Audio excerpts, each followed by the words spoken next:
ကိလေသာမရှိရင်ဘဝဆိုတာမရှိဘူးနော်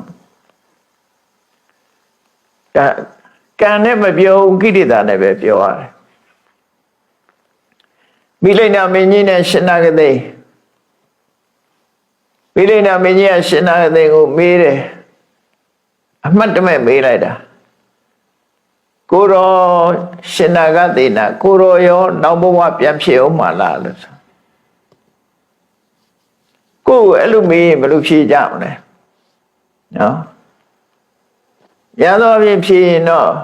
ကံရှိနေသေးရင်ဖြစ်မှာပေါ့ကံမရှိရင်မဖြစ်တော့ဘူးလို့ဖြေကောင်းဖြေကြလိမ့်မယ်ရှင်နာဂသိကအဲ့လိုမဖြေဘူး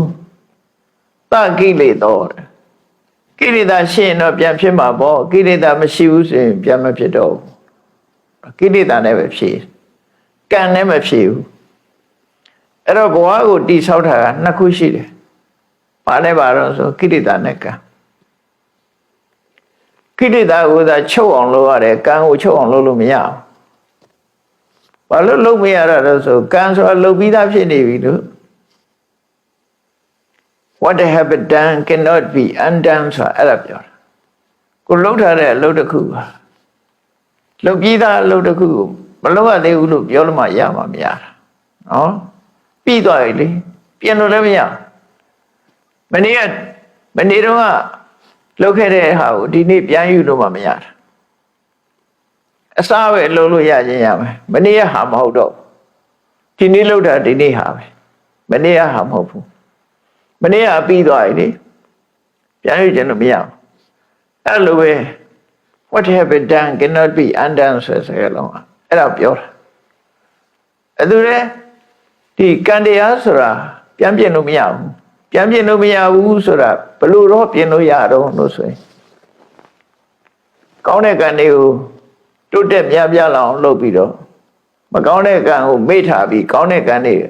ဟိုအမှန်တိုင်းသိပြီးတော့မကောင်းတာမကောင်းမှန်သိတယ်သိပြီးတော့ရှောင်တယ်ကောင်းတာတွေလုပ်တယ်ဒါမကောင်းတာကိုမကောင်းမှန်သိရမယ်တစ်ရှောင်ရမယ်နှစ်ကောင်းတာတွေလုပ်ရမယ်သုံးအဲ့ဒီနည်းနဲ့ကံစိုးကလွတ်နိုင်တယ်ပေါ့နော်မကောင်းတဲ့ကံကလွတ်မြောက်တဲ့နည်းကအဲ့ဒီနည်းပဲမကောင်းမှန်သိရမယ်ထမလို့ရဘူးရှောင်ရမယ်ကောင်းတာလုပ်ရမယ်အဲ့လိုဆိုရင်တဖြည်းဖြည်း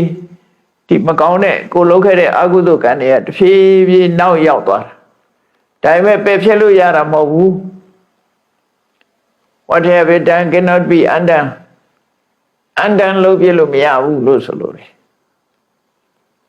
အဲ့ဒါကြောင့်ပယ်တာကိလေသာကိုပဲပယ်တာကံကိုပယ်တာကိလေသာပယ်လိုက်လို့ကိလေသာချုပ်ရင်ကံကချုပ်သွားပြီသူတို့ဆိုလို့တယ်ဒါကြောင့်မို့ကိလေသာရှိသေးရင်နောက်ဘဝဆိုတာဖြစ်မှာပဲကိလေသာမရှိရင်မဖြစ်တော့ဘူးလို့ရှင်နာဂတိကအဲ့လိုပြောတာအမတ္တမအဓိပ္ပာယ်ရှိတယ်နော်